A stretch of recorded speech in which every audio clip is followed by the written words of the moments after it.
قرآن مجید میں ہے جہنم کے 7 دروازے ہیں، لا 7 ابواب. تو جو کلمہ ہے نا لا الہ الا اللہ محمد رسول اللہ، اس کے 7 الفاظ ہیں. لا الہ الا اللہ 4 ہو گئے، اور محمد رسول اللہ 3 وہ ہو گئے، تو 7 الفاظ بنتے ہیں. تو جہنم کے 7 دروازے ہیں. تو جو بندہ لا الہ الا اللہ محمد الرسول اللہ پڑھ لیتا ہے، اس کے لیے اللہ تعالیٰ جہنم کے 7 دروازوں کو بند فرما دیتے ہیں.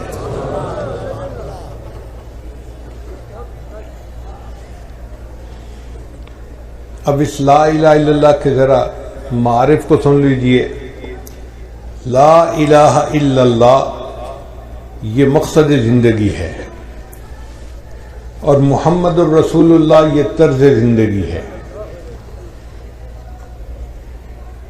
لا الہ الا اللہ یہ یقین کی دنیا ہے، اور محمد الرسول اللہ یہ عمل کی دنیا ہے. لا الہ الا اللہ یہ روحانی دنیا ہے، اور محمد الرسول اللہ یہ جسمانی دنیا ہے. لا الہ الا اللہ کا تعلق باطن سے ہے جس کو دکھایا نہیں جا سکتا.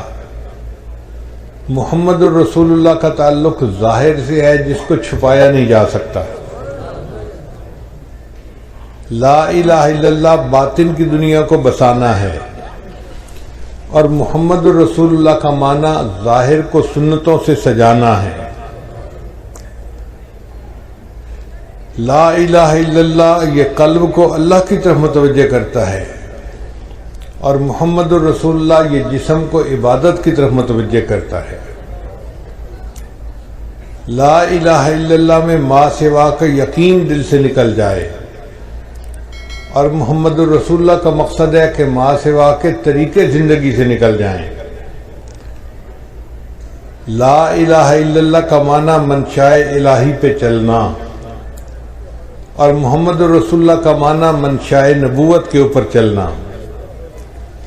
لا الہ الا اللہ اس میں جلال ہے، اور محمد الرسول اللہ اس میں جمال ہے.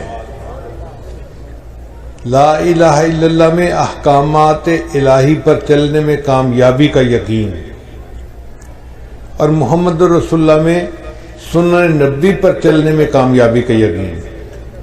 اللہ تعالیٰ نے غزوہ بدر میں لا الہ الا اللہ میں کامیابی کا سبق سکھایا، اور غزوہ احد میں محمد الرسول اللہ میں کامیابی کا سبق سکھایا. لا الہ الا اللہ یہ درخت کی جڑ کی مانند ہے، جڑ جتنی مضبوط ہوگی درخت اتنا مضبوط ہوگا. اور محمد رسول اللہ یہ درخت کی شاخوں کی مانند ہے، شاخیں جتنی زیادہ ہوتی ہیں، پتے زیادہ ہوتے ہیں، تو پھل بھی زیادہ ہوتا ہے اور اس کا سایہ بھی زیادہ ہوتا ہے. لا الہ الا اللہ یہ پاسپورٹ کی مانند ہے، اور محمد رسول اللہ یہ جنت کے ویزے کی مانند ہے. اب لا الہ الا اللہ میں اللہ کی ذات کا تعلق ہے، اور محمد رسول اللہ میں نبی علیہ الصلوۃ والسلام کی رسالت کا تعلق ہے. گویا 2 ہستیوں سے ہمارا واسطہ پڑا، ایک اللہ سے جو ارحم الراحمین ہے، اور ایک محمد رسول اللہ سے جو رحمت للعالمین ہے. کسی شاعر نے کیا اچھی بات کہی، یا رب تو کریمی و رسول تو کریم.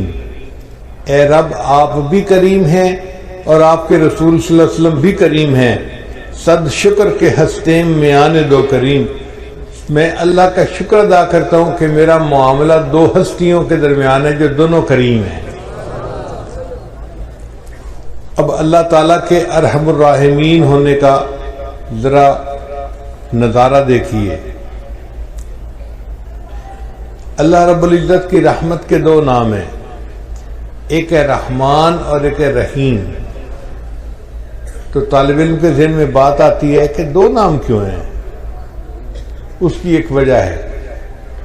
ایک ہوتا ہے بندے کا مالدار ہونا، یہ ایک الگ صفت ہے، اور ایک ہوتا ہے بندے کا سخی ہونا، یہ الگ صفت ہے.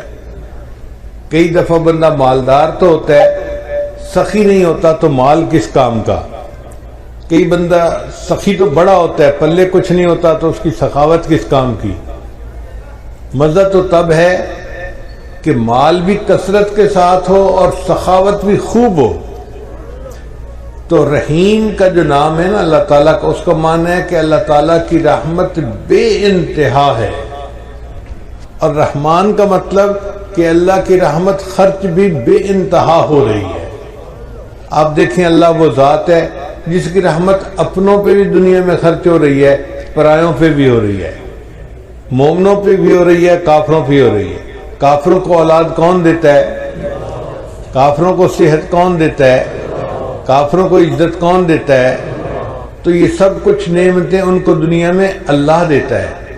اللہ وہ ذات ہے جو رحمان ہے، جو وفاداروں کو بھی دنیا میں دیتا ہے، غداروں کو بھی دنیا میں دیتا ہے۔ اس کی رحمت کی انتہا دیکھیے کہ ہر کسی پر اس کی رحمت خرچ ہو رہی ہے۔ اس لیے یہ دو نام ہیں، رحمان اور رحیم۔ رحیم کا مطلب وہ ذات جس کی رحمت اتنی کہ کوئی اس کی انتہا ہی نہیں، اور رحمان کا مطلب وہ ذات کہ جس کی رحمت اپنے اور پرائے ہر ایک کے اوپر خرچ ہو رہی ہے۔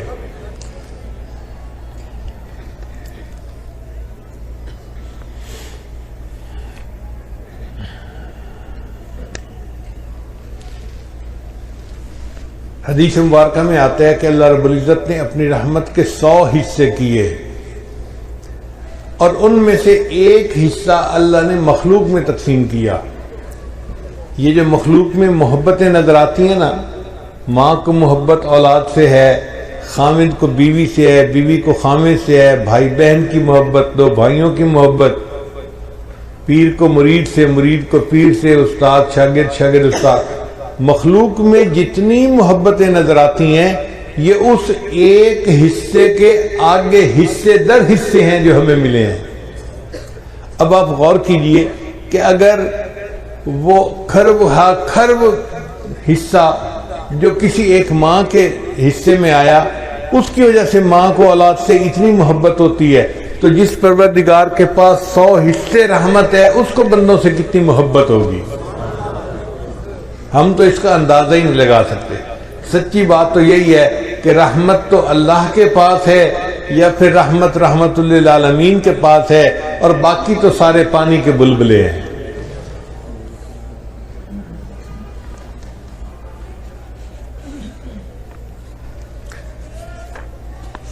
چنانچہ اللہ رب العزت نے اپنے پیارے حبیب صلی اللہ علیہ وسلم کی امت کے لیے دنیا میں ایسا نظام بنایا کہ چھوٹے چھوٹے بہانوں سے ان کے گناہوں کو معاف کرنا ہے۔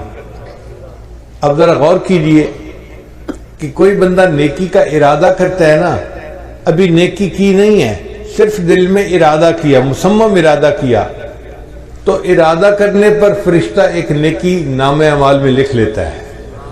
ابھی اس نے کچھ بھی نہیں کیا، لیکن چونکہ ارادہ کر لیا تو ارادہ کرنے پر اس کے لیے نیکی لکھ دی جاتی ہے، اور نیکی کا فرشتہ امیر ہے، اور جو گناہ لکھنے والا فرشتہ ہے وہ اس کا ماتحت ہے۔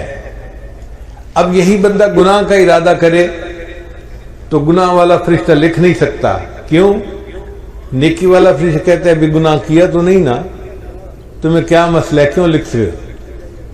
گناہ کا ارادہ کرے تو نہیں لکھ سکتا، نیکی کا ارادہ کرے تو نیکی لکھی جاتی ہے۔ پھر ایک بندے نے گناہ کر لیا تو گناہ والا فرشتہ پوچھتا ہے اپنے افسر سے، میں لکھ لوں اس نے تو گناہ کر لیا؟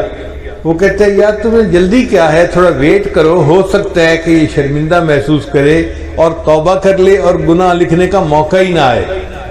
6 گھنٹے تک وہ انتظار کرواتا ہے۔ اگر بندہ گناہ کرنے کے 6 گھنٹے بعد تک بھی افسوس نہیں کرتا تو پھر اس کا گناہ لکھا جاتا ہے۔ لیکن جو ایک نیکی لکھتے نا فرشتہ، وہ کئی مرتبہ ایک نیکی کو 700 گنا تک بڑھا دیتا ہے۔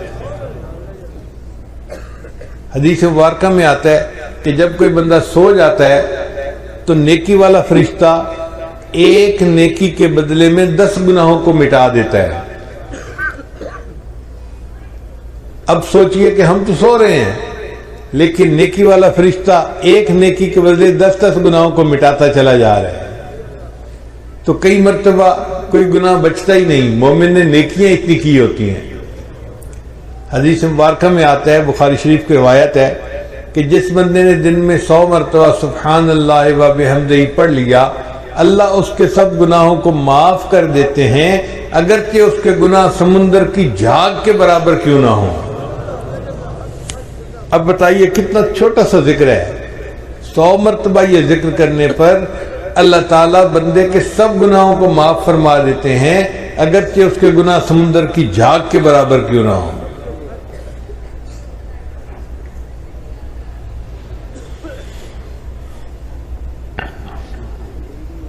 پھر اللہ تعالیٰ نے دل کی ندامت کو توبہ بنا دیا۔ ایک بندہ زبان سے کچھ نہیں بولتا مگر غلطی کرنے کے بعد اپنے دل میں نادم ہوتا ہے، تو الندم توبۃ، وہ جو دل میں نادم ہوا، شرمندہ ہوا کہ سوری مجھے ایسے نہیں کرنا چاہیے تھا، میں غلطی کر بیٹھا، یہ دل سے نادم ہونا ہی اس کی توبہ ہے، اس پر اللہ گناہ معاف فرما دیتے ہیں۔ تو دیکھیے اللہ تعالیٰ بہانے ڈھونڈ رہے ہیں نا بندے کے گناہوں کو معاف کرنے کے۔